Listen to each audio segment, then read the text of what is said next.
Hello and welcome to North 100. I'm Serge, aka Hipster Waldo. Joining me today, I have a Nelly. Some dad. And a Wheeler. Thank you for having me. It's great to be here for this Canadian Highlander podcast. A reminder that North 100 is brought to you by you with the support of the Patreon at patreon.com/loadingreadyrun. All right.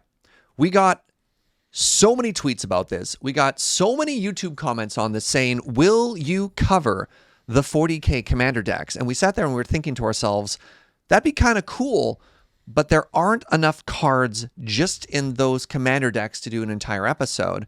And then Wheeler's like, well, hold on. Aren't there a whole bunch of Universe Beyond decks that we also could cover? So Wheeler, really quickly, what are we actually covering today? Because you did the bulk of the work actually putting this together. So we have the Warhammer 40k. Yeah. Plus Universes Beyond, which is includes, Walking Dead, Street Fighter, Stranger Things. And I think that's it. That's it for now.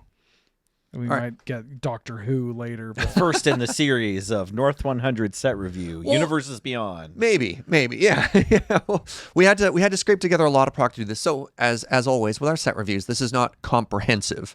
We have gone through all of these products and cherry picked the cards that we think are relevant to our format. And even then, some of these picks are a little questionable. But, you know, we've got 33 cards prepared, which I think are quite spicy. And the distribution by color is wild. There's one blue card, and I'm like, why is this even here? But we'll get there in a second. So we're covering all the colors, gold, artifact, everything from those various cards. And anything we want to add, or should we just jump right into it?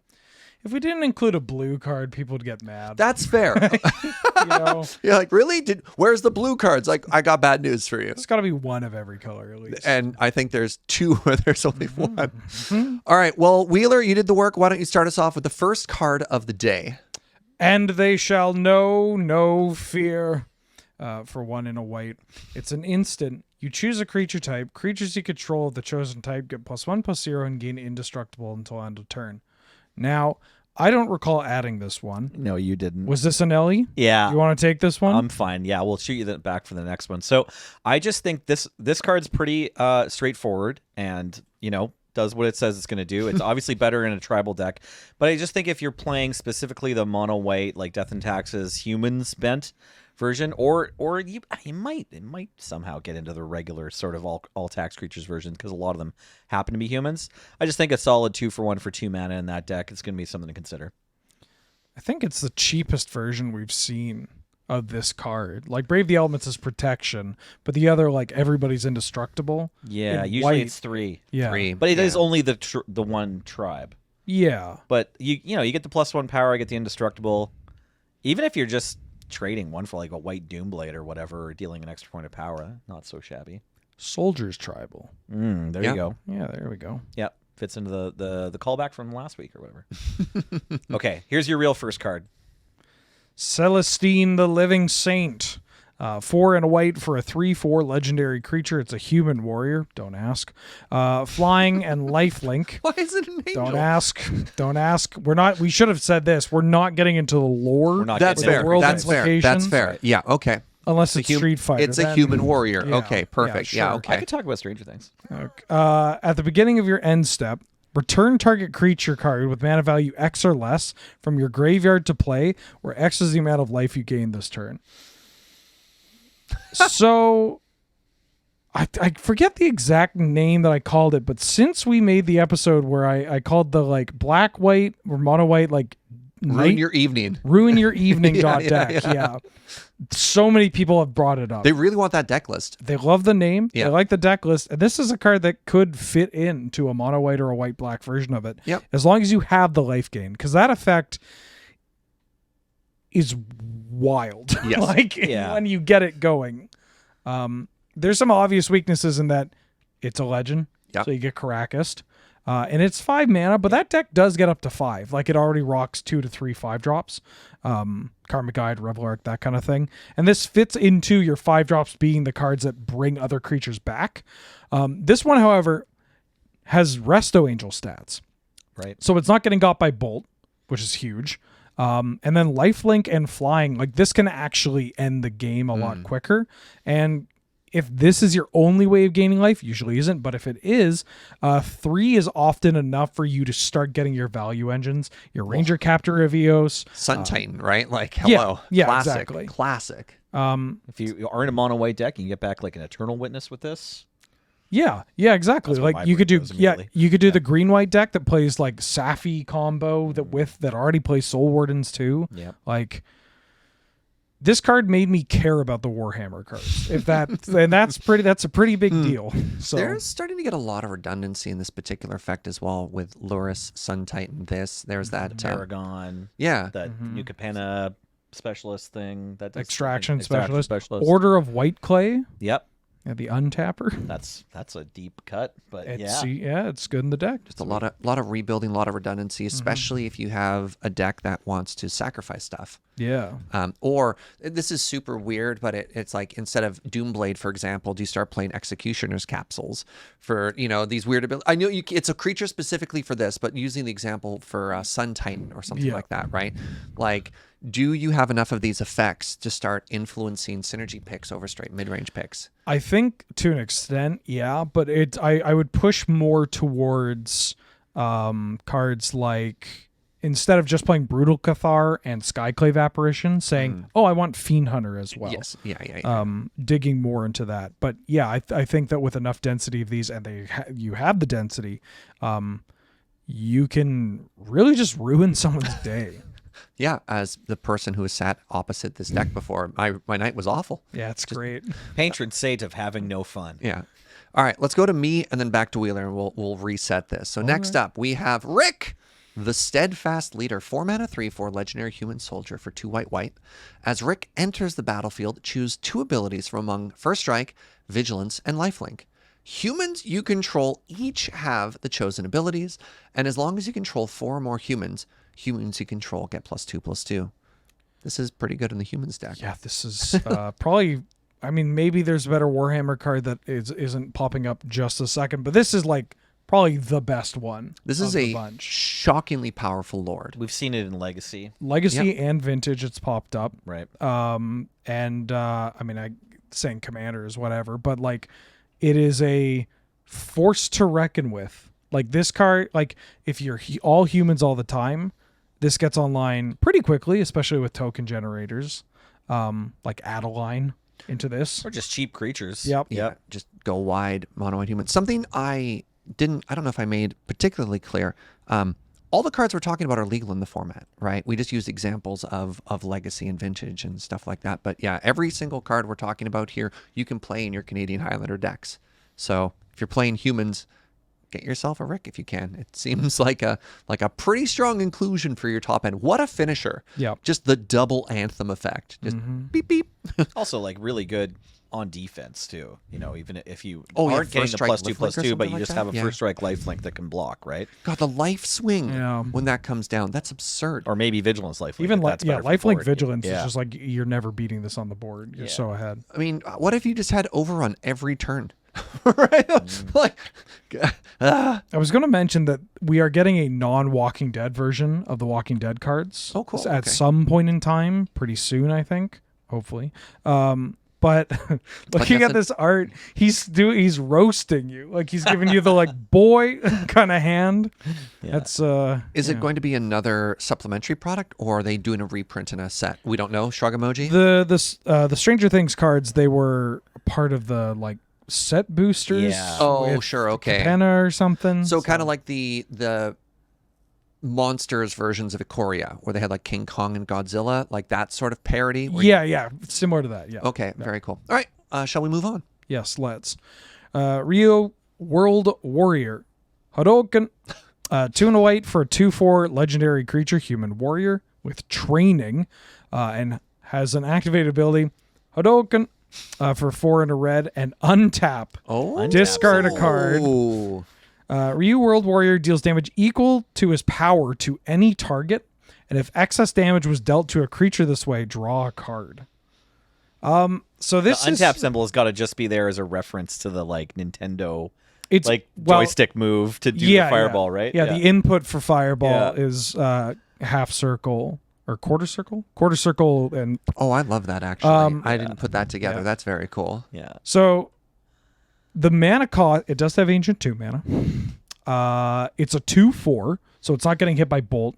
And training, if you're an aggressive-ish deck that are in these colors, you probably will find yourself with a 3-power creature. Yeah. And I don't know if you can ever beat a 3/5. Like, that's like a busted stat You're like, line. why is that butt so big? Gotta go. I'm building the Ironroot Treefolk theme deck. Yeah. I'll be right back. And so, like, training getting this going is great. And then late game, like, it doesn't matter what card you're pitching, right? The damage for the Hadoken is all based on his power.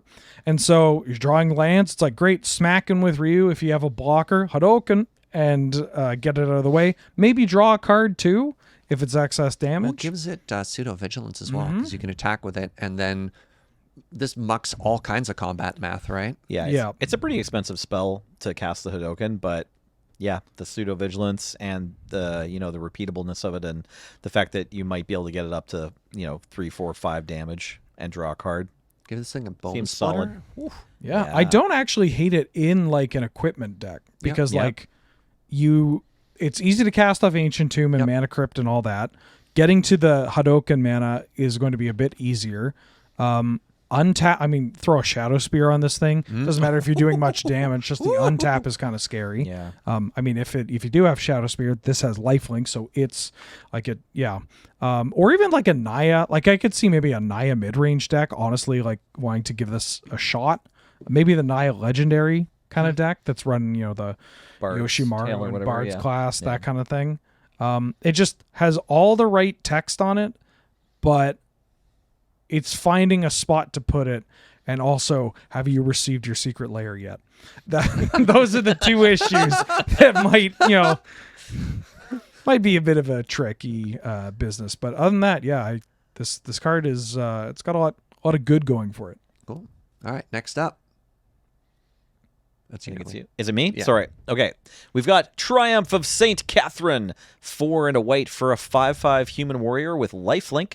And I'm not going to say that. When Triumph of Saint Catherine, it's got some. The triggered ability has a word before it. We just need Cameron to like lean in Yeah. on shot and be like, Presidium Presidium Protectiva. Protectiva. Yeah. Okay, great. Great. When Triumph of Saint Catherine dies, exile it and the top 6 cards of your library in a face-down pile. If you do, shuffle that pile and put it back on top of your library. So, yikes. Okay, so it wants to keep coming back, Well, it's got and it like puts the itself back on top of the library. But randomly. It's like the God Clause, but with Right. a little bit more RNG think- inside of Yes. it.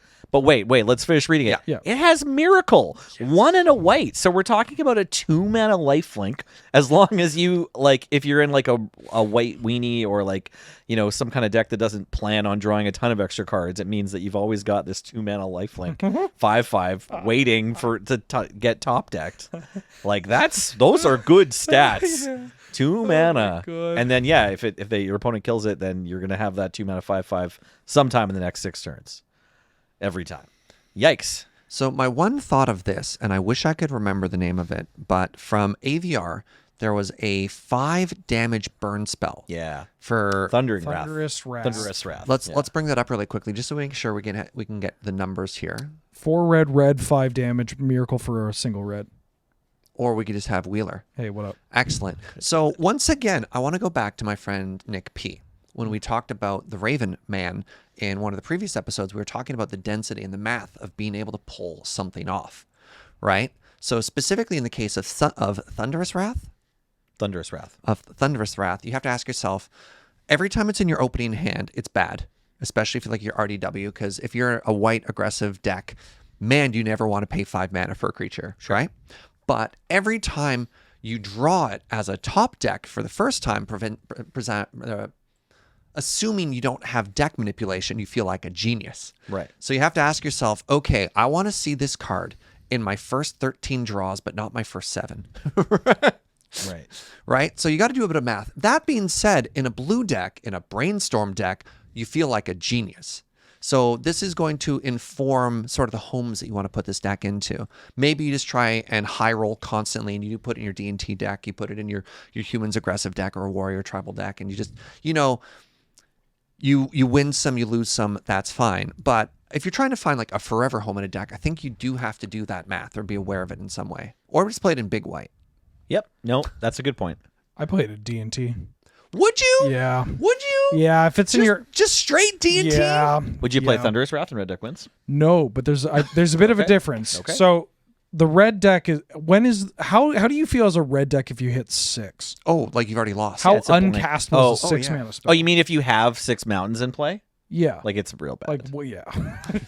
And so that card is just like stone, like dead. right. But if you're a D&T list with Mana Crypt, Soul Ring, Ancient Tomb, Okay. Mana Vault, Yeah, you got your swords and stuff. Yep. You're actually a pretty mana hungry deck, right? Yeah, Even though you're aggressive. you're a Mana Hungry deck, and you can go late, right? Like you are a deck that can jam for turn after turn. You got the initiative cards to help you find those basics to hit up to 5 mana. So like if I have to pay 5 mana for this, I'm not the most excited, but 5/5 lifelink is still huge. Yeah. Like I was talking about Danitha being, an option for some of these decks, and like she has the, synergies with like the equipment or whatever, but like 5/5 lifelink, that is a brick wall. Like that's such a huge swing, even if this is just trading with something. It's kind of like a Ribbons of the Night. And then you could just get it back. Like even if you play it, it trades with something, and then you get a chance to miracle it later. You're probably glad that you're drawing another 5/5, but this time it's for 2. Yeah, it's going to be a much better top deck than most other cards in your deck at that point. No, all right, that's fair. It's worth noting that like Thunderous Wrath doesn't give you a fair rate when you don't miracle it, right? Like it gives you a really exciting rate when you miracle it, but this just gives you a fair rate. Like 5 mana for 5/5 lifelink. Like they don't even give you that at common usually, like in a regular set. Like no miracle, just 5 mana white creature. It's like it's going to be a 3/5 with no other abilities, right? Also just blue-white. Like I know we talked about it, but this is huge for blue-white. Yeah. Like you brainstorm into this and you mock.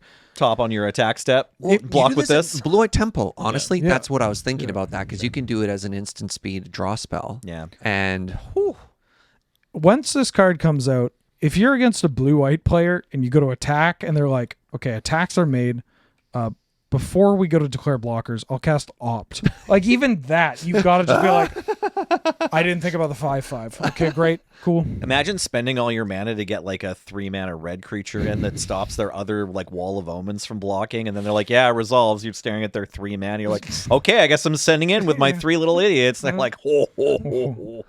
Yeah. oh man, forget. Oh, my joke would have been way better if I could remember.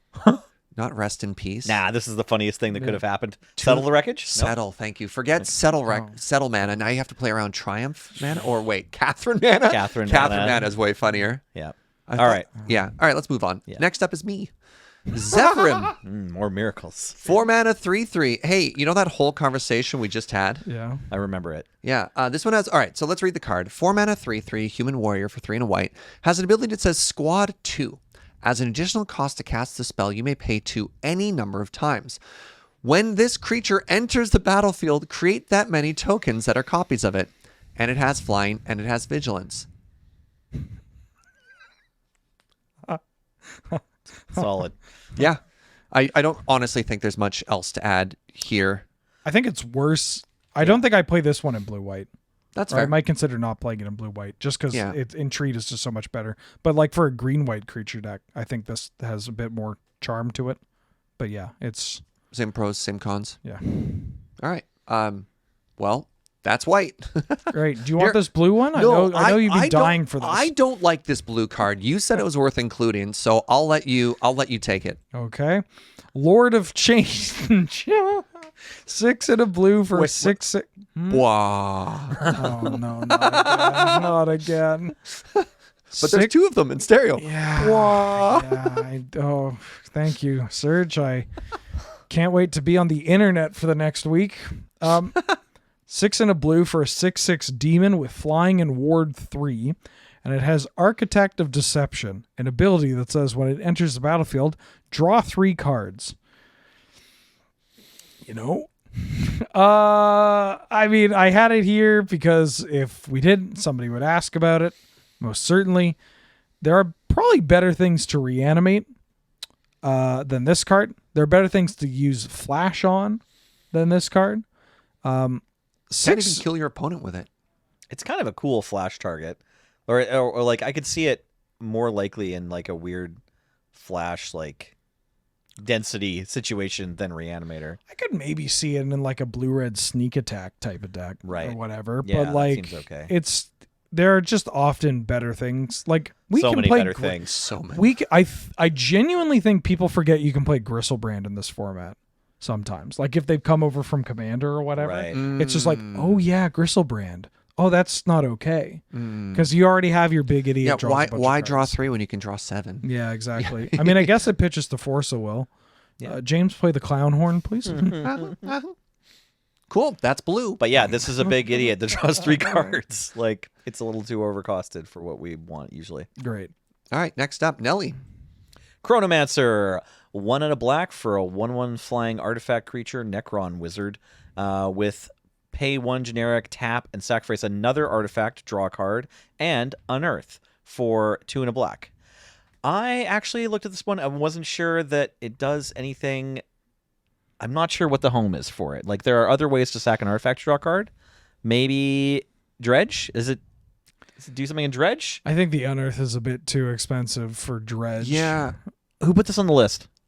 I think, Me. Well, Okay. I think But- this card is worth talking about Okay. because everything about it is good, Sure. yet it somehow isn't good. Okay, yeah, I think It's a cheap artifact creature, which is huge. It's got a relevant keyword. It flies, right? You're like, wow, that's all great. It sacks artifacts, which is amazing because things that sack artifacts are always good. It says draw a card, and it has unearth, and yet I sure. don't know anywhere I would play this card. There are 2 homes that come to mind. One is the black-red. I mean, I think we call it Scrapyard. It's like a black-red Goblin Welder / Reanimator style deck where you are looking to put artifacts into your graveyard and then bring them back into play. But those artifacts are Sundering Titan, Yeah. Battle Sphere. Right. And sometimes you want to just be able to put an artifact in the graveyard to then immediately bring it back. And so, like, playing an artifact itself that can do that Right. It's a sack outlet and it's an artifact itself. is kind of nice. And Unearth is, I guess, a little bit on top. But Well, the unearth is nice because it does give it haste, which Yeah. is mega important. That's another problem with this is how slow it is. yeah, I mean, it drops on turn 2, maybe turn 1 if you're like a triple Mox deck or Yeah. a Mox Opal deck. But no, that's fair. That is a good home for that deck. That deck is pretty sweet. It does like big unfair stuff, Mere Battlesphere, Sundering Titan, absolutely, right? Like, frankly, this card's unimpressive, but it's also just okay for these decks to get more role players because often that's what they're lacking is redundancy in role players, you know? Yeah. And the second home? Oh God, what the heck was it called? Basically it's like a KC, there's a KC, Aristascraps. There's pieces for that as well. Yeah. There's another card we're going to talk about later, but There- you're thinking, do we want to wait for that other card to talk about that Sure, archetype? we could talk about that Okay. archetype there, but Okay. it's more than just a catchy name. Sure. I like the words on this card. The stats don't impress me, obviously. Yeah. Yeah. Yeah. All right, next up. Oh, yeah, hi. Emotech, the Stormblood. Oh my God. Emotech, I worried so much that I'd missed the first part Yeah. that I got the second part wrong. Emotech, the Stormlord, is a 4-mana 3/3 legendary artifact creature Necron for 2 black. Whenever 1 or more artifact cards leave your graveyard, create 2/2 black Necron Warrior artifact creature tokens. They're also artifacts. And Grand Strategist, at the beginning of combat on your turn, another target artifact creature you control gets +2/+2 and gains menace until end of turn. This goes very well in the sort of deck that Wheeler was talking about. Right. Red, black, take artifacts from play and your graveyard and interchange them back and forth. I guess the heart of that deck would be Goblin Welder or the... Yeah. What's the Goblin Planeswalker? It's red and red-black as well. Doretti. Doretti likes that a lot. You're playing your spell bombs. You're playing your your trade posts that we we love so much. Trading Is this post. a thing? Do you really have a trading post list for me? I'm waiting. I mean, we could put it in I could there. I could put it together. We had a yeah. perfectly fine deck, and so that Nelly would spend a bunch of money on cards, we had a trading post. So it is worth mentioning for this card in particular. I also don't know the home for it yet. This is very vulnerable in more ways than you could possibly imagine. It's a legendary creature artifact that dies to Caracas, lightning bolts, and every disenchant effect. I want things like this to pop off, but another example would be something like Talrand, right? Of these really cool synergy cards that you're like, oh, I'm going to get so much value out of this, but it's actually pretty vulnerable itself. Yeah. Wheeler wants to pop off about Talrand here. Low Hold on. floor, high ceiling, right? No, not about Talrand. Okay. But about something that over the past year or so, Okay. and maybe even more, because I don't remember when these sets came out. Sure. But like Blood Fountain is the card. Yep. That came out in Crimson Vow. One Now, black. what is Blood Fountain? Yeah. Thank you, Serge. It's a 1 black artifact that when it comes into play, you make a blood token, which is the artifact that you can pay 1, tap, discard a card, draw a card by sacking it. And then Blood Fountain also has pay 3 and a black, tap, sack Blood Fountain, return 2 creatures from your graveyard to your hand. So this card has a whole bunch of loops in eggs. The issue is that eggs typically doesn't play black.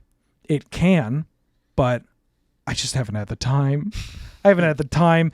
And part of the reason why I haven't had the time is because you get a lot of very powerful black artifacts in that deck. I'm going to name Baleful Strix, which isn't exactly the biggest one, but Baleful Strix, Time Sieve, which lets you go take infinite turns Deadly very Dispute, quickly. pretty powerful black artifact. Yeah, Deadly Dispute, not bad. What's that? Disciple the the Vault. Claw is the Wishclaw Talisman. Wishclaw That's- Talisman is huge, right? Wishclaw Talisman with Krark Clan Ironworks is not fair. Wishclaw Talisman with Goblin Welder is not fair. Yeah. And so you have all these cards, and I just haven't had the time. But also the density to like really commit to black, so making it like more of a Grixis build or an Esper build than like a 4-color, 5-color monstrosity, has kind of been tricky because you got to get your reps in. But we have seen, I mean, this set especially in the past year has pumped out a whole bunch of black artifacts matters Yes, or tokens absolutely. matter. And this card goes so infinite with KCI. Oh yeah, Yeah. Oh yeah, Yeah. you untap and you win. But the problem there is, I think you can win without untapping, or you're no. you sack the artifact tokens for more mana. I'm sorry. Yes, My yeah. opponents don't understand the meaning of untap. Yeah, no, that's fair. Yeah. You bring 1 back, you get 2 more bodies, you sack both those bodies, you have more mana. Yep. And then Yeah. Yeah, you're right. I didn't, as a non-eggs player, I didn't see the infinite potential on this. The fact that you get 2 artifact bodies from that is absurd. That's that's a lot. Well, here's a question. Okay. Urza, Mm-hmm. Emotech. Mm-hmm. Like, are we talking similar power levels here in terms of like how busted it is? In eggs specifically, Yeah, maybe? Specifically Like in in artifact eggs? decks, right? Oh, Like- Right. well, if we're just talking in general, Urza is across the finish line, and Emotep is like heaving on the ground at the like 50-meter Okay, mark. so it's not that powerful. I'm just trying to get like a good barometer. Like some set review podcasts actually give a score to a card, Yeah. and we just kind of talk and move on, right? Yeah. I think this card has 2 modes of it's like the most vulnerable thing in the world, or how did they let this happen? Like those are the 2. And maybe that's a product of other cards that are like, how did KCI happen? Sure. How did this? But like that's a part of these artifact decks is that you only need like 2 pieces, and then just the rest can just be garbage and you're golden.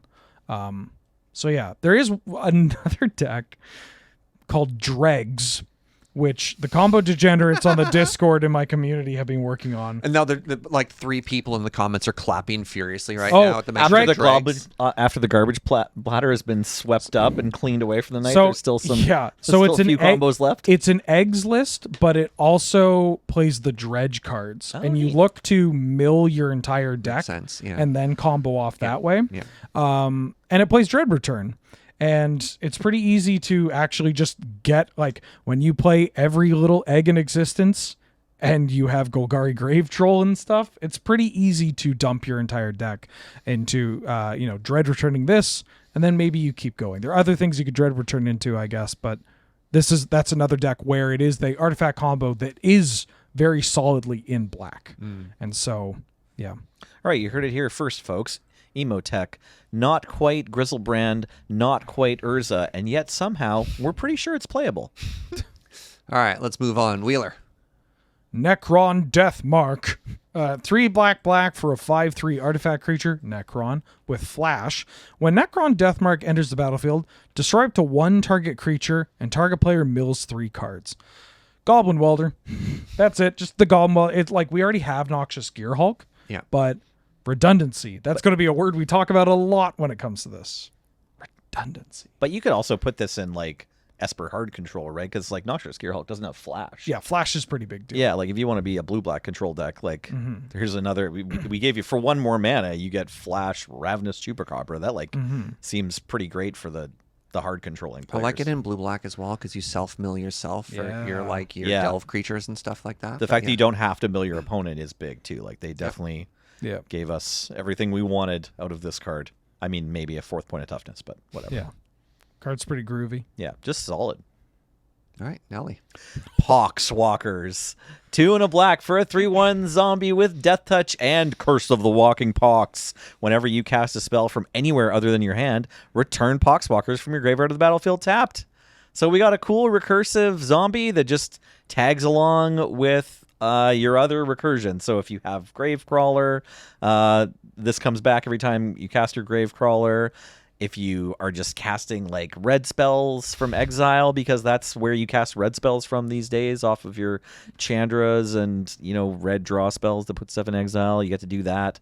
If you're foretelling, you can get it back. There's just a lot of ways to get this back from the graveyard. The stats are okay, but it has Death Touch, so that's always great. The crap Dredge plays, like, yeah, you're like, whoa, 3 power, okay. Right, yeah, I guess this is like a windmill slam for the Dredge decks that are already still working on getting their full 100 card really tight, kind of like these cards are all in lists together. It's hard right? to trip. Well, the issue is cutting cards because everything looks so bad. It's just like, which one of these bad cards do I not need? I can't cut this. It's a 1/2 for 3 Death Touch flying. Yeah. Oh, don't talk bad about Stinkweed. I'm not. I mean, obviously you're never cutting Stinkweed. It's one of the biggest dredgers. Somewhere in the world, it's just funny that it's also a really bad somewhere card. in the world, Josh Lane broke a harp string after we smack talk Stinkweed him. Yeah. Sorry. Oh, I mean, walking down the aisle and what happened? Disturbance. Hey, if you loved paying 3 mana for 3 points of stats with Death Touch, just wait till you get to pay 3 mana for 4 points of stats with Death Touch. Hell yeah, brother. Doesn't have flying. But yeah, no, this I could actually see even maybe including this in like aggro black. Like that's a deck that most people don't play, but it's sweet that the recursion is free, right? Like it has to piggyback off you recurring someone else or somehow casting a spell from not your hand. If it's not recurring a creature, that's the first thing that comes to my mind is like zombies that you can cast from your graveyard. Other zombies in the game that'll bring this back. But yeah, there's obviously a bunch of different cool things you can do with it. All right, next up, Primaris. There's no wrong way to say it. Yeah. P Eliminator is a 5 mana 3. I take it back. Don't call it that. For 4 and a black, when it enters the battlefield, choose one. Destroy target creature or creatures target player controls get -2/-2 until end of turn. Notably, not an artifact, although the frame looks very similar to some of the other cards there. Yes, Wheeler. Pretty sure I added it because I thought it was an artifact. Oh, really? Yeah. Okay, all right. Yeah. I was going to say a little bit expensive for what it does otherwise. I mean, it's flexible. I actually wonder if this wants to be in a pod deck because is there a creature that infests just your opponent creatures? That's like that's very powerful. That's effect, a really right? interesting like. This might be unique in that effect. Pontiff and Plague Engineer Right. at 3, but Right, those are also only -1/-1. No, but yeah. if you have a sack outlet, you can Pontiff twice in the same turn. So that's a good point. Yeah, but it's like Pontiff, but it gives you the flexibility to also just destroy their one creature. I don't know. This seems playable. Well, it's got It's got the Shriek Maw mana and body, but doesn't have menace nor the flexibility to evoke it to have it come down a turn. But like, I still love Shriek Maw, particularly in Recurring Nightmare. It might be kind of interesting in Pod and those like sort of grindy attrition decks. Yeah. We've been talking about these black-white like looping things out of your graveyard over and over decks as well. I think this is the sort of card that you probably want to set yourself up to have it cast or enter the battlefield, not cast, more than once. But obviously, if it comes into play once because you're a toolbox deck, you'll probably be pretty happy. Oh yeah, this card's actually pretty messed up in like Esper Blink, right? Yeah. Like Yeah. if you can keep it around and ephemerate it or whatever to shrink your opponent's creatures for more than 2.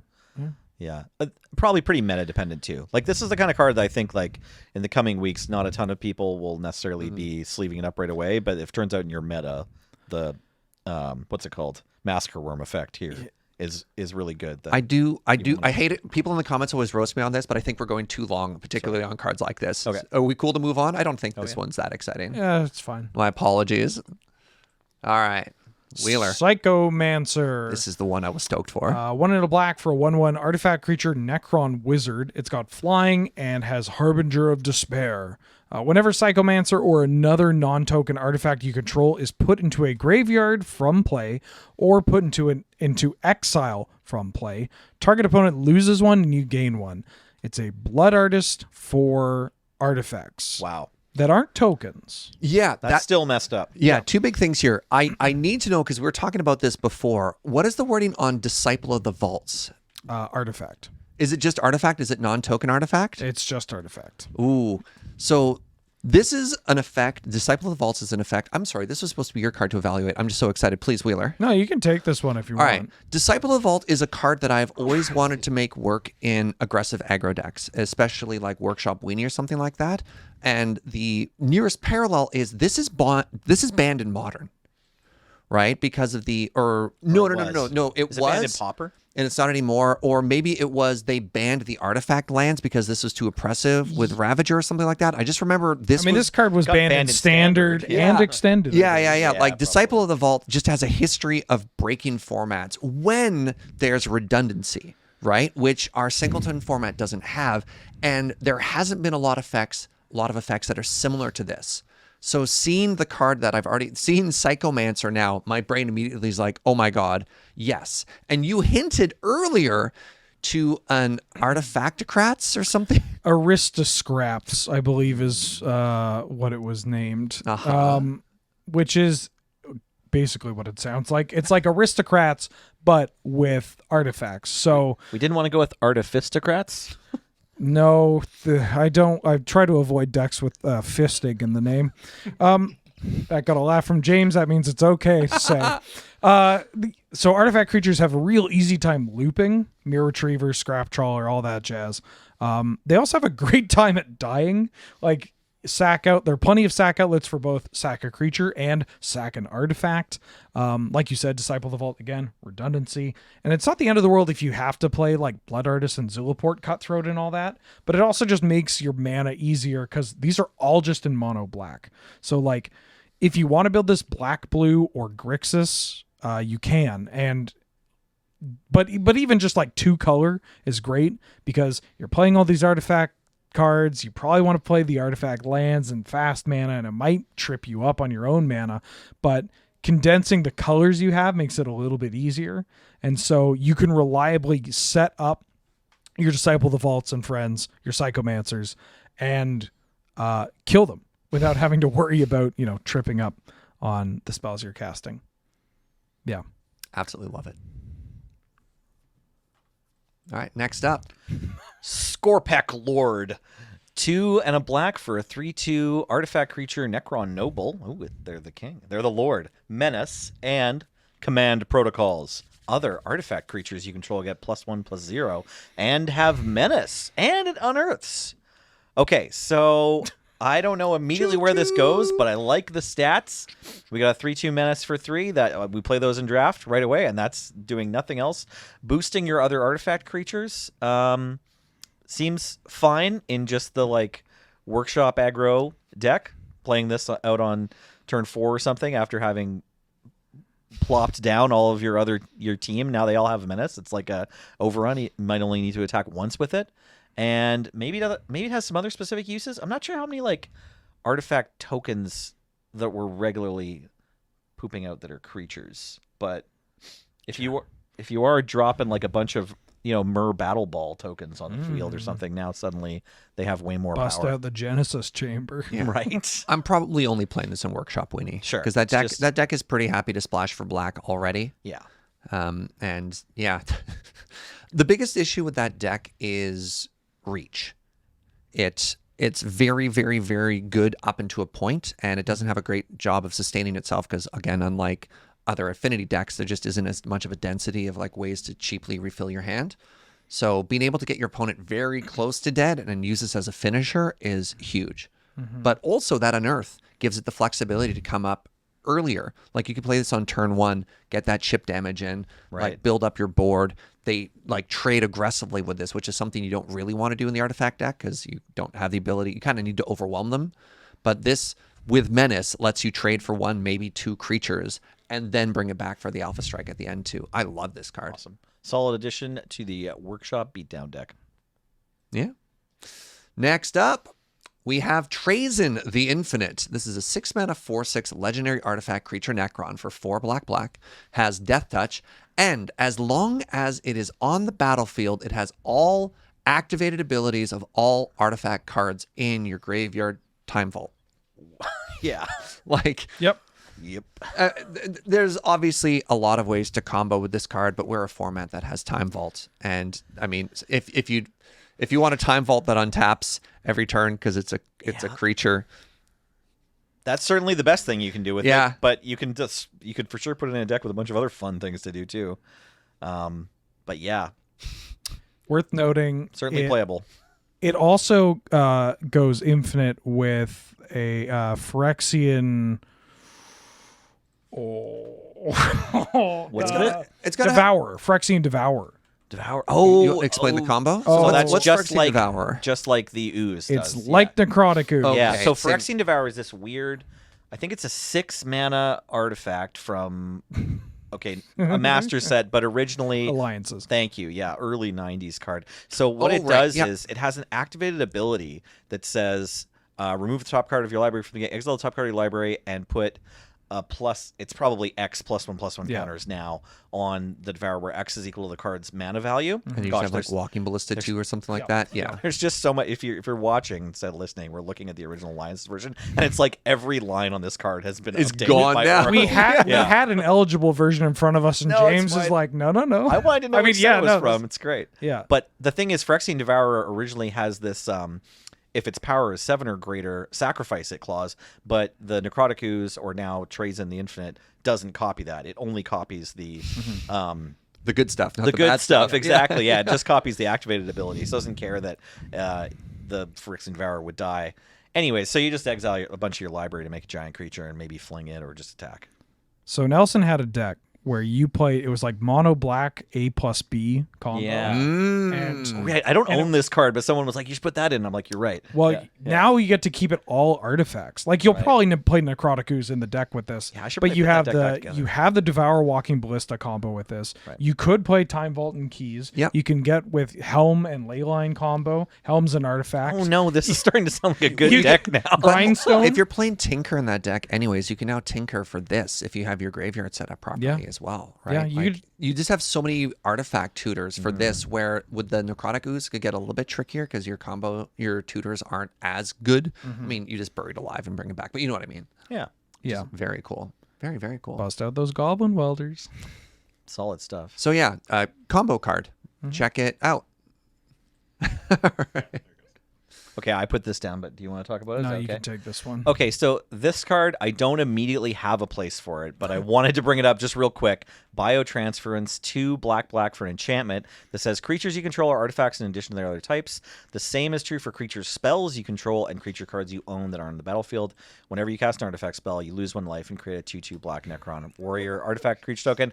And I just feel like all these cards, whenever there's a card that like affects the types everything. of all the Yeah. cards in your library, it ends up leading to some combo. I don't know what it is. I don't want to take all of your time listening to us conjecture, but just watch out for biotransference. One of you is going to put together like an infinite combo with this, right? It is relevant to bring up this card when you also have like 5 other cards minimum that go into this deck. This doesn't Right. happen. Yeah. Right? Deck lists usually don't get like, here's 6 new cards Yeah. that all work The together. Necron deck, really, they were just like, here's a whole new archetype, right? Yeah. So Yeah. this is one of the cards. You can like all your cards that care, all your new Artifact Matters cards, you can now like turn all the lands or the creatures, at least the creatures in your deck are all artifacts. You could now. do scrap trawler stuff with this too. Exactly. Yeah. See, like this and a Scrap Troll and a KCI, and Yeah, it's like I'm happens already now? brewing with Yeah, this. yeah. Yeah, what happens exactly. now? Yeah. So that's all. I don't have all the answers yet, but I feel like we had to mention this card. Oh. Out of the tomb. Wait, what? Yeah, you can do Out of the Tombs. I No. put this one on too. Nelson or Surge. No, I didn't. Yeah, yeah. we Okay, added- this one's all I didn't know me. we added a bunch of cards at the end. It's My just- timing. Sorry, yeah, I had stuff I want to talk about. Okay, this one is slightly longer. Out of the Tombs, 2 and a black enchantment. At the beginning of your upkeep, put 2 Eon counters on Out of the Tombs, then mill cards equal number of Eon counters on it. Also, if you would draw a card while your library has no cards in it, instead return a creature from your graveyard to the battlefield. If you can't, you lose the game. Okay, so a bunch of things going on there, but the really important part is if you've already found this combo for Commander, because I think it's actually like pretty relevant for Commander, but it's the same combo I want to talk about for Highlander. It puts Eon counters on itself, and then I'm so sorry, I've forgotten the name of the land that lets you. Magosi? Well, I'm going to talk about that one too. I didn't forget Magosi, but there's a third piece of the combo that lets you move counters from one. Nesting Grounds. Yes, Nesting Grounds pretty recently. So the thing is, Nesting Grounds and Magosi are both lands, and this is a 3-mana enchantment. And yeah, it's a 3-card combo, but then you get to take all the turns. It's a 3-card combo using only 2 card types. That's pretty relevant. Yeah, well, And that's 2 the of them thing. are lands. 2 of them are lands. That's why. Like, yes, it's a 3-card combo. You're gonna have to work to pull this off, but it costs 3 mana total. We did just have a Canlander tournament where the second place deck was a 5-color Enchantress lands combo. That's deck. right. Yeah. And this is this being 3. Yeah, Surge's brain just exploded. Hello. This being 3 also means that you can get it off Savine's Reclamation, so you can have intuition piles with this. Yep. Like that's kind of spicy. Yep. Yeah. Okay. So I just wanted to mention that it's a combo that other channels have pointed out already. But Magosi, Nesting Grounds, Out of the Tombs, you might want to try it in Canlander. Cool. Okay. I'm not certain it's great. Okay, maybe this one's Wheelers. Ken, Burning Brawler. Onto red. 1 red for a 4/2 legendary creature, human warrior with prowess. You can pay a hybrid Boros. Ken gains first strike until end of turn and has Shoryuken. Whenever Ken deals combat damage, that was more of a Ryu. Whenever Ken deals combat damage, you may cast a sorcery spell from your hand with mana value less than or equal to that damage without paying its mana cost. So, if Ken hits your opponent, you get to cast stuff for free, and it has prowess.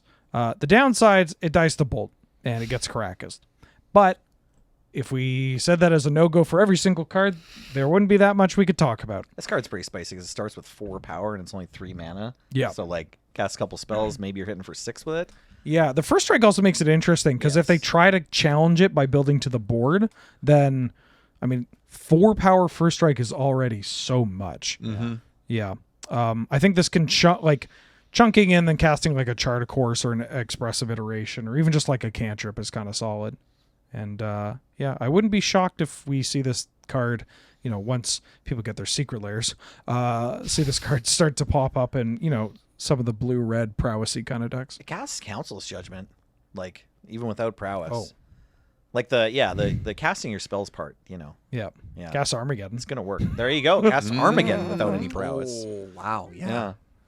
You're like, no blocks. Cool. Get in for free. Wait, no. I've made a mistake. Yeah. Yeah. We allow takebacks, right? Yeah.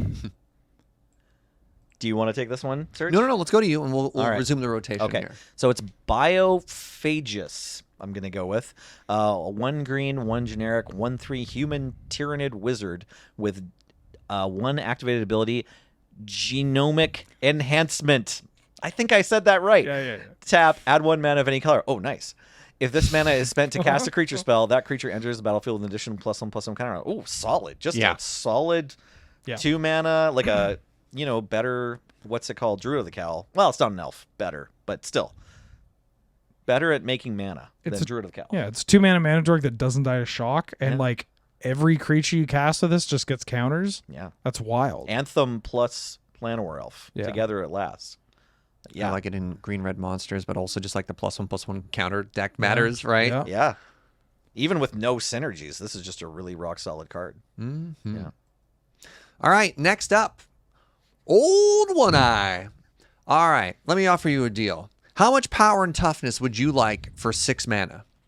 25. Oh, okay, maybe not that much. All right, let me read through this. This is a legendary Tyrannid, 6 mana, 6/6 for 5 and a green.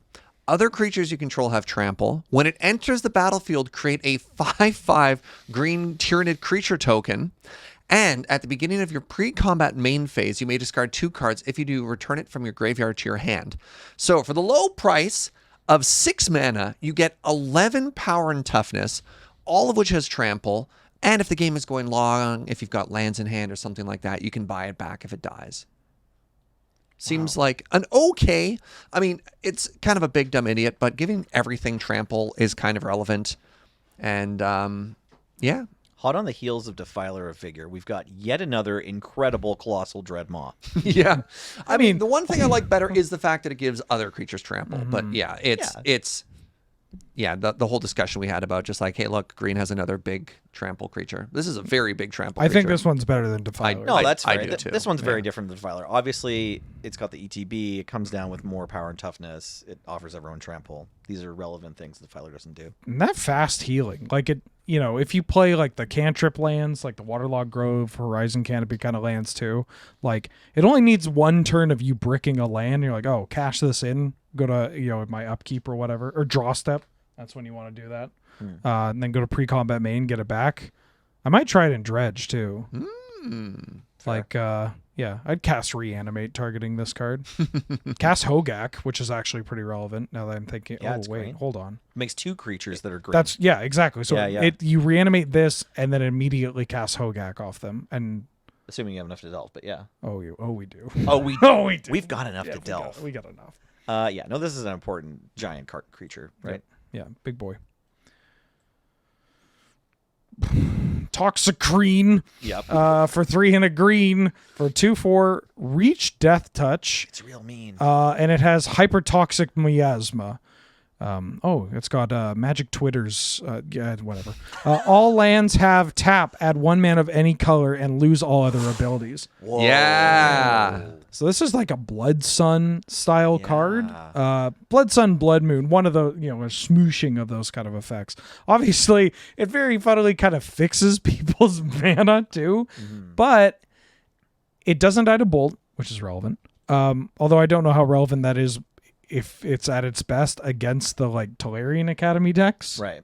But like mucking Tolarian Academy, Dark Depths decks.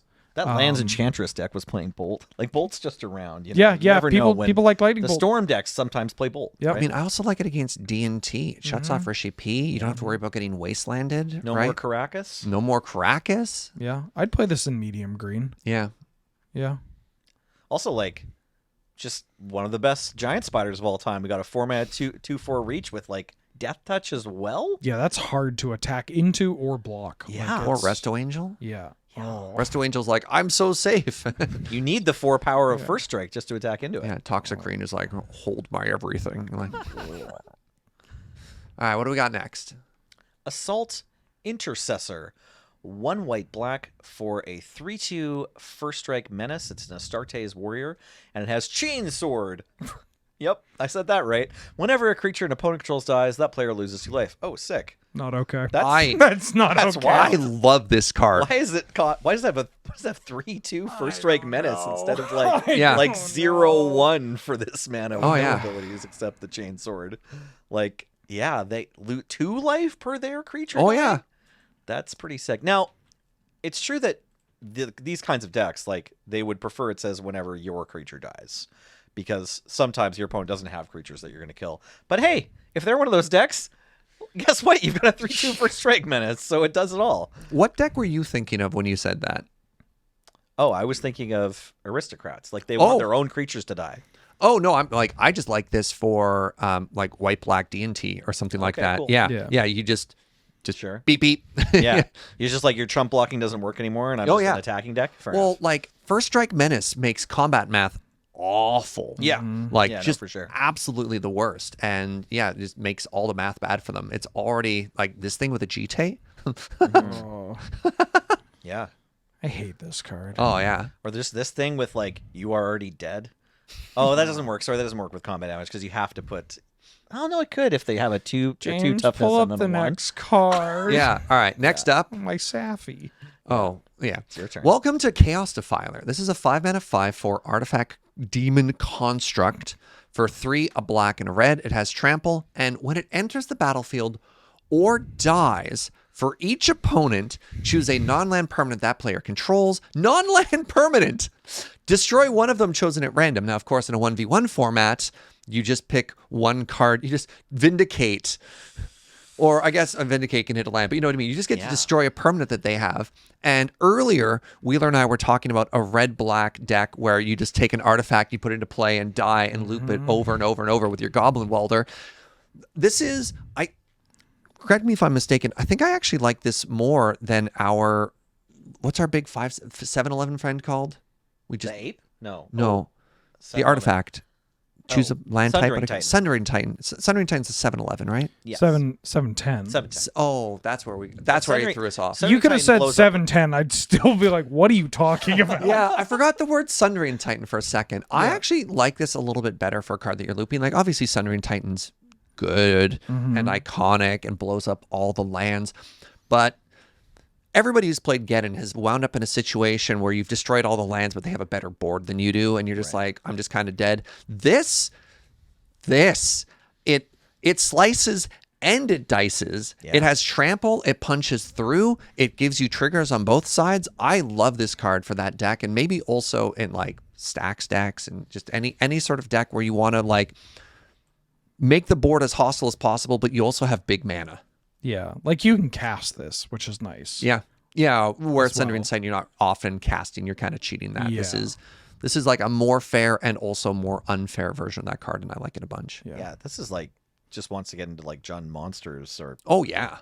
I don't know, even like fast aggro decks. The fact that it'd be the top of your curve, obviously, but like you get to blow up any one of their things when it comes in. If you don't kill them with it, you also get to blow up another thing. Like, You know, it's funny. I not to date this exactly. I played Aristocrats at last night's event. Yeah. Took it down. oh, congrats. And the number GG. one thing I wanted, and I was talking to Basta, who was He played he Aristocrats plays on Aristocrats Sunday. all the time. Right. That's like his but main used to deck play now. monsters a lot. Too. Mhm. Yeah. And I was saying, like, the number one thing I want in this deck is I just want like a Chupacabra, but not Chupacabra. Like, I want an Eldritch Evolution target, or like an Eladamri's Call target that just deals with something. Right. Yeah. And it's hard to find that. And it can be 5. Like, 5 mana is fine. That was like the maximum.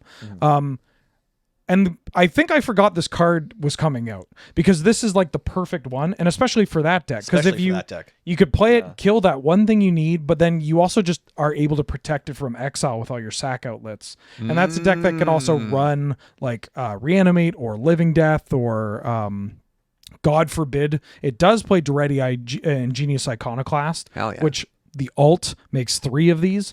So this is like the perfect card for. I can't believe I'm saying it about this card, but I think this card goes in Aristocrats. Yeah, I think this card probably goes in Aristocrats Yeah. too. Cool. Just because, like, even if like, there's a lot of boards where if you can top deck this or Eldritch Evo into it, like, and then just sack it right away, you probably have a good attack. Like, Yeah. even Aristocrats having a good attack is rare, but like blowing up 2 of their things, very nice card.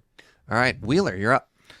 Chun-Li, countless Did we kicks. give you all of the Street Fighter cards somehow? I mean, I do like Street Fighter. Sorry, I cut you off. Go No, on. that's fine. Chun-Li, countless kicks. 1 white and a blue for a 3/3 human soldier, legendary creature, with multi-kicker for hybrid blue-white.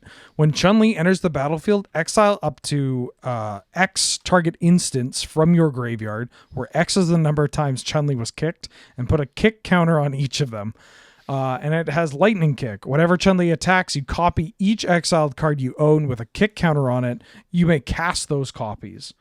I didn't put this on here, but I mean, I love Chun-Li. I did put this on here.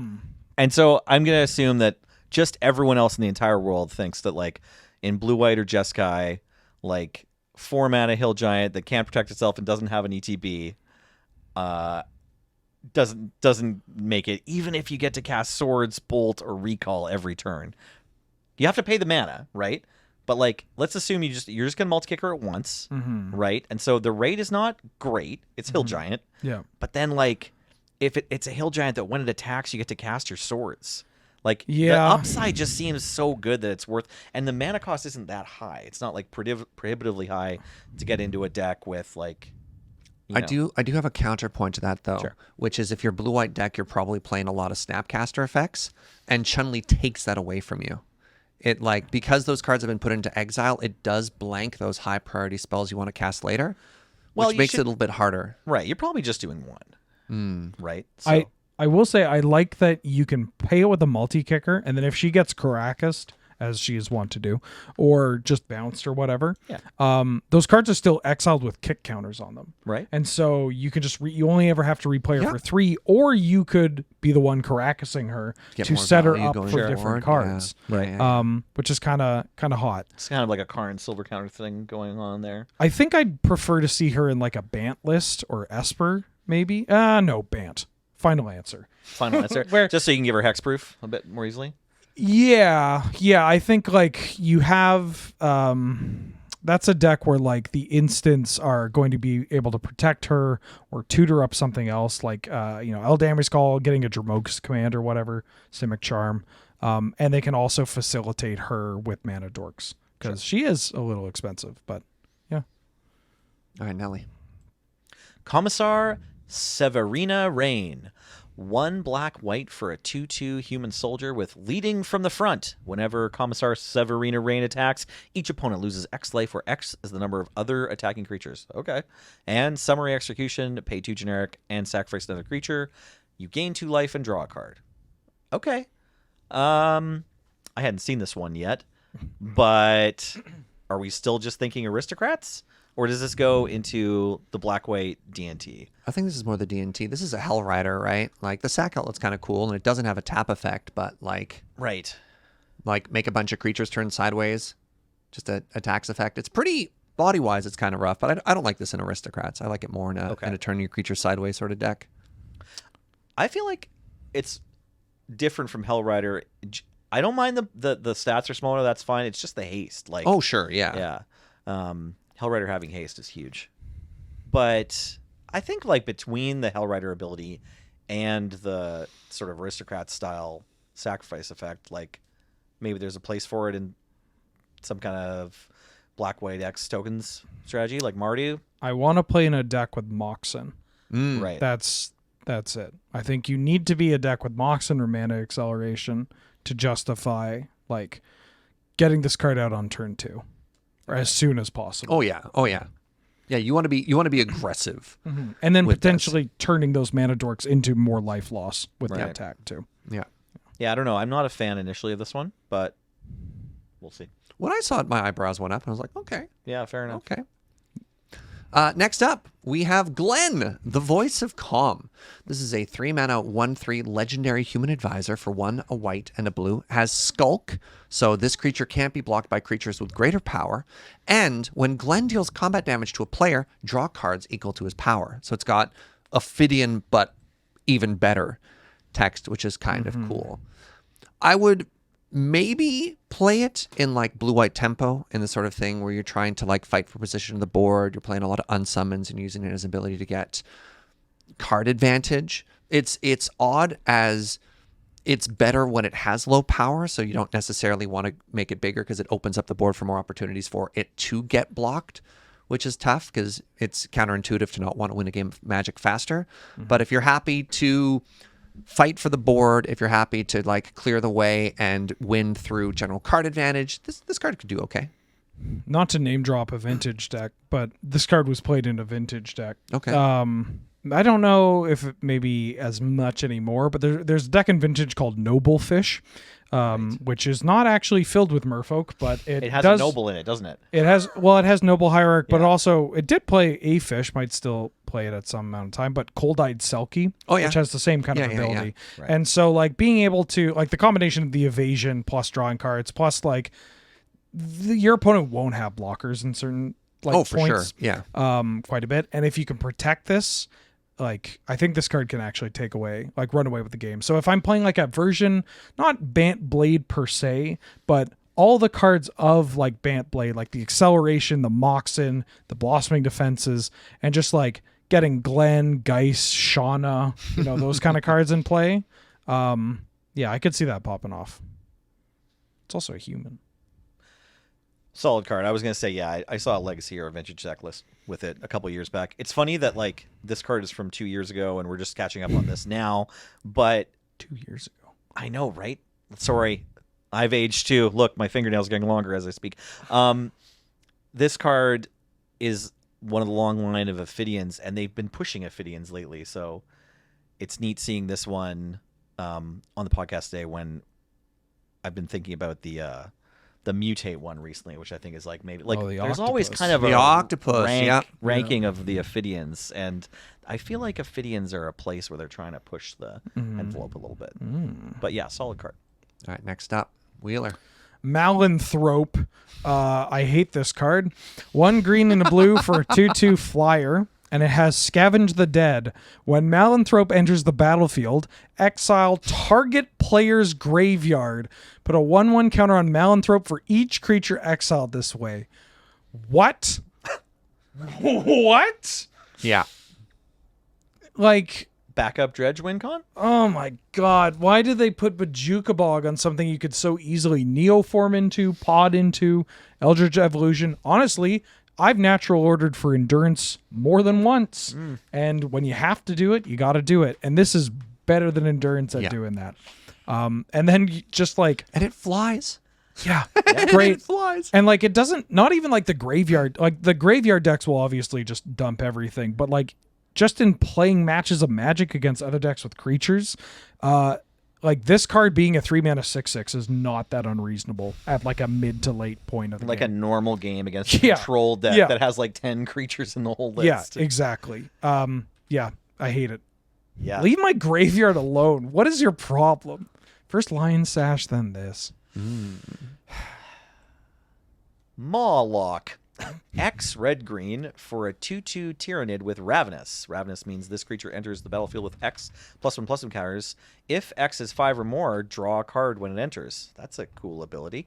Terror from the Deep. When Mawlock enters the battlefield, it fights up to 1 target creature an opponent controls. If that creature would die this turn, exile it instead. Yikes. Okay, so we've got something that finds a home pretty easily in, I think, red-green monsters or Jund monsters. You could maybe even consider shoving this. Well, that probably doesn't make the cut anymore, but maybe Hoof, just because you draw a card if you're putting 7 mana into it, and then it's a removal spell, and sometimes you need to play like a Lady Atarka or whatever in your Hoof deck. And it sort of does what Lady Atarka does, except instead of flying, it draws you a card. Yeah, I like it. I mean, I like it as long as you can spend at least 4 mana on your creatures. Like, this looks very solid. I don't even hate this in like just Gruul aggro. Oh yeah. Like just play this. If you're on the play it and eat their dork. Like that's miserable. Clear an elf is Yeah. incredible. Yeah. Yeah, absolutely. Even just for 3 mana, totally fine. Yeah. All right, next up. Max, the Daredevil. This is a 3-mana 3/2 legendary human for 1, a red and a green. Has haste. And whenever you cast your second spell each turn, untap target creature and then investigate, which gives you a clue token. It also has the ability Friends Forever, which is not super relevant for what we do. But no, this is we're just talking about like a red-green aggressive creatures deck. This is fantastic. Second spell also means like if you go creature, you get to untap something. One of the problems with very fast aggressive decks is dumping your hand. So if you sequence properly, you can actually create clue tokens and then refill your hand. Also, that's a deck typically with mana dorks. So like if you tap out to play your second spell or tap low, and then you just untap a mana dork, that then gives you the mana to cash in the clue immediately. This is Stranger Things, right? Yes. I believe so. I What season did they show up in? Because I didn't. have no idea. Yeah, I I think don't. season 2. I didn't. Must not Okay. have gone there. I think Okay. Maybe also no, four maybe color it's season blood 3. 4 color. as another thing there. I just like as a pretty aggressive creature that might give some interesting utility. No, not enough power level for 4 color blood. You like it more so Maybe- just like red green. Yeah, the fact it dies to shock is a little Sure. oofa-doofa. No, that's fair. But like maybe Naya Legends, which has a lot of the same blood. Yeah. Cool. I just put it on the list thinking red-green aggro, like the classic mana dorks, moxes, swords, and then creatures that cost 3 mana. Yep. It just seemed like a 3/2 haste for 3 that also threatens to draw you a card is good enough to consider for that deck. Just if you're curious, really quickly, this card has seen its print outside of the universes beyond. Oh, of course, Elmar, Uvenwald in Florence. And how can you get this? Only in another secret lair? I Or- own this card. I don't know how I got it. Like, Right. Okay, so max equals Elmar. Good times. yeah. All right, next up, Wheeler. Mike the Dungeon Master. 1 green and a white for a 2/2 legendary creature human. Pay 2, tap, choose target creature card in a graveyard that was put there from the battlefield this turn. Return to play, tap, friends forever. So this card I actually know about because I've thought about playing it in Safi Eric's daughter combo deck. So the green-white version specifically. I thought about it with Sandy B, and I think I put it in a deck, and then like 5 minutes before I cut it because I was too scared. And so I think if you are in a version of that kind of deck, so like the green-white one with Loyal Retainers combo, then and you want more cards in that theme, then this card's fine. You get it out cheap, rebuys your Solitude or whatever, which is kind of scary, or your Endurance. But yeah, it's a human too, which is pretty important. That deck plays a lot of humans. Yeah. Pretty That's slow Mike. though. It doesn't pretty say slow. It is. Yeah. It's obviously clunky, but it doesn't say only at sorcery speed on the ability, so you can do the like Goryo's response to Vengeance evoke, trick, get yeah. the go back, whatever. There's some play there. Yeah, it's slow, but that's also a deck that has plenty of time. Like Sure. that is, it's very similar to Ruin Your Evening Tribal. Nelly. I think it's pronounced Negan. Yep. The Cold-Blooded. 2 red, white, black, so 5 mana, including all the Mardu colors for a 4/3 legendary human rogue. When Negan enters the battlefield, you and target opponent each secretly choose a creature that player controls. So I choose one of Surge's creatures, and so does he. Then those choices are revealed, and that player sacrifices those creatures. Whenever an opponent sacrifices a creature, you create a treasure token. So just really solid ETB effect and a medium body. Like the body's not that big a deal here. You're getting a treasure token or 2 and killing 1 or 2 creatures. And the mind games you get to play with this ETB is like that just makes it all worth it, even if it dies to the bolt or gets bounced right away or whatever. You have a true name and a Deathrite Shaman. Right. I play a Negan. What are you choosing? Right? Like Because I'm always choosing Deathrite. Yeah. You're gonna get to know your friends and your opponents slowly and better the more that you and they each play Negan, and then eventually maybe you'll be able to double weasel and just pick your own Deathrite Shaman. But until then, there's gonna be a lot of opportunities where you get to trick your opponent into sacrificing 2 This creatures. card saw a bit of legacy play too. I think it was only like a one of in I think they call it like scam decks or whatever, but it uses the like ephemerate plus the incarnations usually. Okay. And like Monarch stuff for the legacy version. But yeah, this was another card before that Rakdos Chaos thing where I was like, oh, I could Eldritch Evolution into this because it just deals with a lot of stuff and helps me get some treasure. It's kind of funny that we just talked about that demon construct, Yeah. which is like easier to cast, bigger, has trample, and kind of does the thing a little better. Yeah, but this can hit too. That's true. Yeah. That's true. And gets around hexproof. And and makes treasures. At first I thought this was just like a really weird edict, but then realizing that it's actually targeted removal, but worded in a way that gets around target removal. Yeah. Like That's weird, right? I was low on this card, and then Wheeler's like, no, hold on. Hexproof, indestructible. Yeah, and then I was like, name. oh. Yeah. And if it gets Caracas, sucks for them. Yeah. Yeah. No, the effect is powerful enough that I think anyone with the card and the mana to cast it in their deck should probably try it out. All right. Next up, Shadow in the Warp. This is a 3-mana enchantment for 1, a red, and a green. The first creature spell you cast each turn costs 2 less to cast. Whenever an opponent casts their first non-creature spell each turn, Shadow in the Warp deals 2 damage to that player. So this is not a unique effect. We've seen this a couple of times before. I'm trying to think back to, was it like Return to Ravnica, where there was another red-green enchantment that Cinder Vines? Like Cinder Vines Yeah. was an effect that That's did something. Every non-creature spell they cast, they take a point. Yeah. Yeah, did something similar to this, and it's tough. Like, you look at these effects and you hope they do something, and you're like, I'll just tax my opponent whenever they try and do something. This gives you a bit of a discount in your own deck as well. I guess if you wanted it to be in a home, maybe like red-green monsters, but it's I don't know. I personally don't love look, I'm a prison player. I'm a pox player. I love to try and attrition people out. I see Ankh of Mishra and I'm like, oh baby, come on, please. Like, get me more Zozus. Let me like tax them whenever they do something. And your opponent can just choose not to. Like, they can just play creature spells and kill you, and then you've got this 3-mana enchantment that doesn't really do much of anything. Worth noting, Maddening Hex has become an all-star Yeah, for that the card's red decks or the red X aggressive Now, decks. which one is Maddening? Which one is that? So it's an enchantment. I believe it's specifically an aura and a curse, and it enchants a player. And whenever they cast a non-creature spell, they roll a d6, and it domes them out. Maddening Hex or whatever? Maddening Hex, Maddening. yeah. So yeah, enchant player. Whenever enchanted player casts a non-creature spell, roll a d6. Maddening Hex deals damage to that player equal to the result. Wow. Then you attach it to another one of your opponents chosen at random. Oh, wow. So in 1v1, Yeah. the red decks just slap this on your control opponent or your storm opponent or whatever. Interesting. Yeah. Yeah, and it's very good and very painful. I imagine so. Well, you're looking at Sulfuric Vortex, right? Yeah. As sort of this classic clock card that red decks would slam, and you're like, God, how do I race Vortex? How do I disenchant Vortex? Like, if you've played any sort of like deck that plays against, if you've played against Vortex before, you've died to it, guaranteed. You're like, man, that card is a house. And this this ain't that, you know? Yeah, I think if Maddening Hex didn't exist, maybe this card would be more like, hey, everybody, I'm here. But now it's just like, I just don't know if there's a deck that's going to get a ton of value out of the cost reduction element. Usually that's the most exciting part about a card that makes mana is the mana part, right?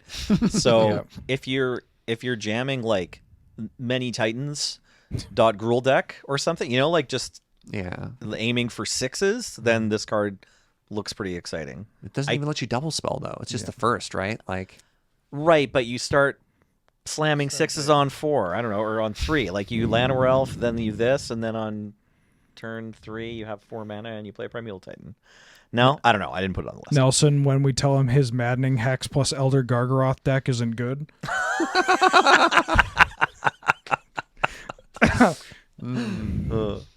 all right, Wheeler. Sister Repentia. 3 white and a black for a 5/1 human warrior with martyrdom. When Sister Repentia dies, you gain 2 life and draw 2 cards, and it's got Miracle for white and black. Esper Control. yeah. I want to play this in Esper Control. I want to play it in Mardu. Any Mardu deck I'm playing. If I'm black-white, Death and Taxes, yes. Yeah. If you're short on cards for your Aristocrats deck, you could also definitely slam it.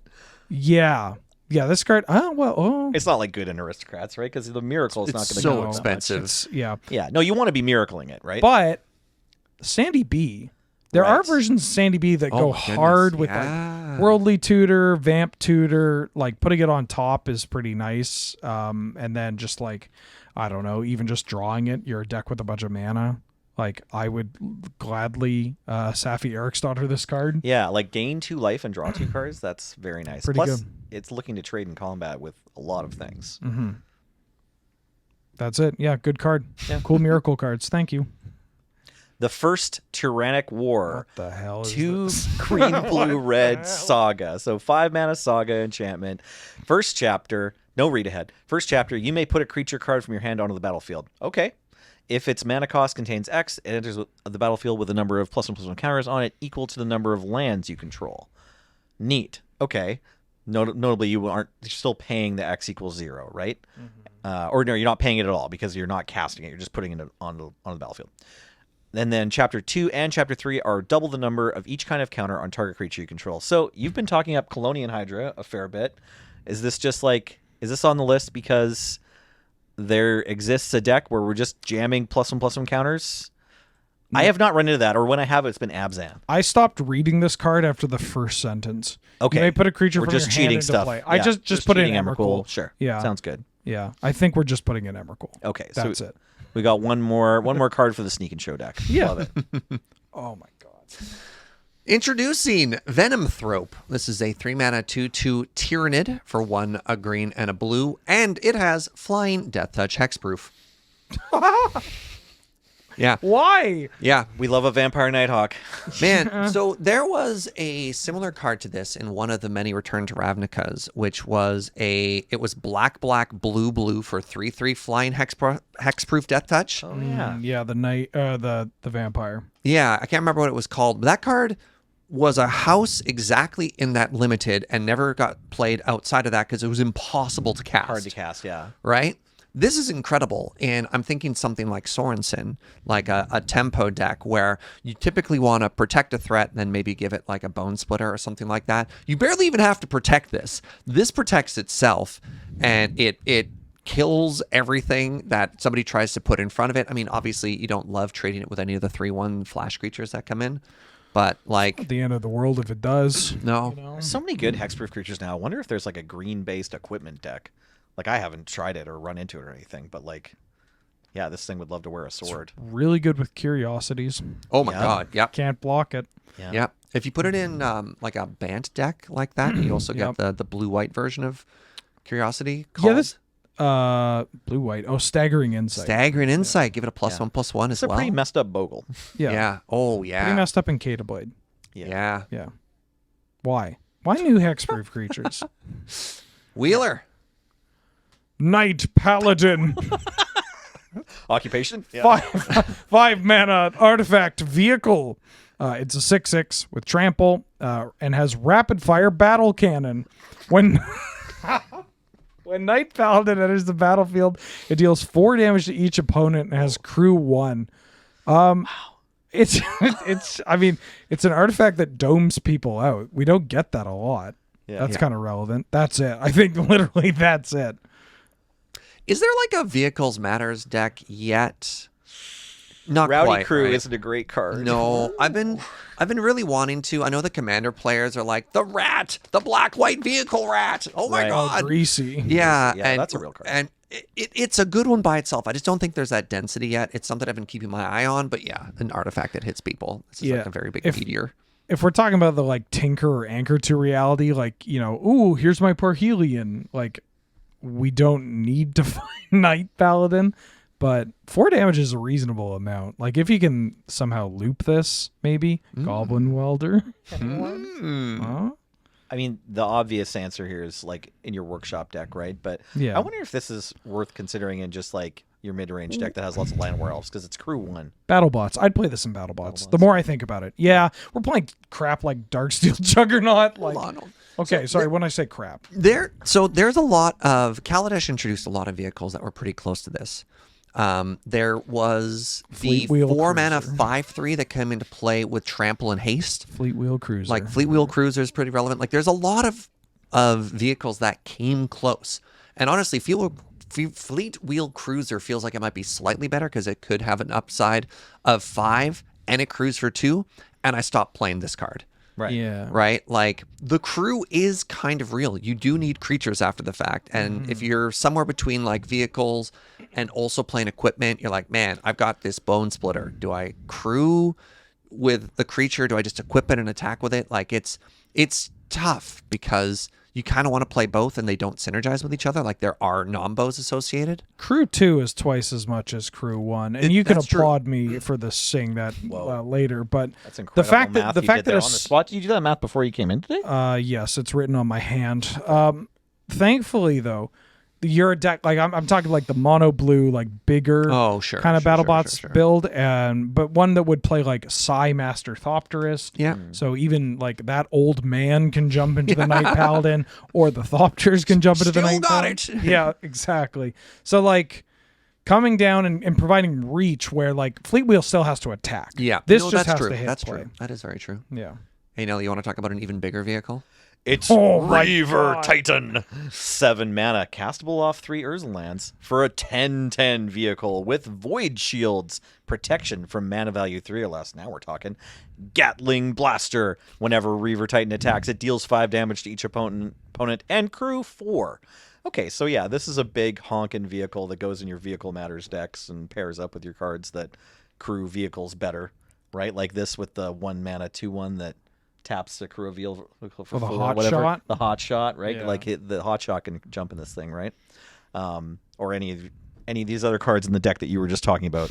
I feel like it could go in there. I don't know, crew 4 is a lot and 7 mana is a lot. I don't know if there's a second place for this, but get me in the all vehicles matter deck because this is sweet. It doesn't die to anything. No. Oh yeah, basically. protection from Canadian Highlander on the top line there, pretty much.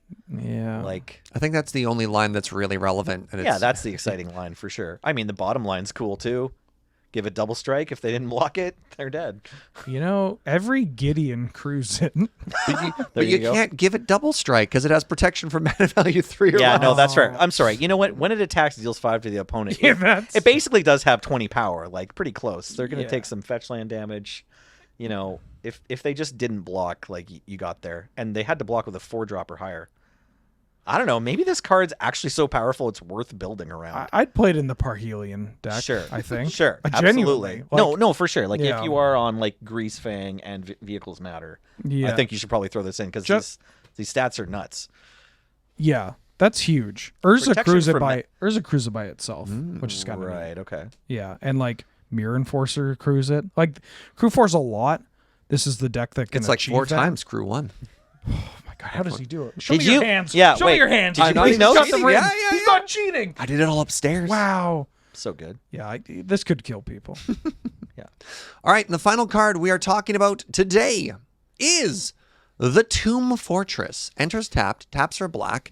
2 black, black, black. Tap and exile the Tomb Fortress. Mill 4, then return a creature card from your graveyard to the battlefield. Nice. Activate only as a sorcery. Man, what if you had a reanimate that was uncounterable?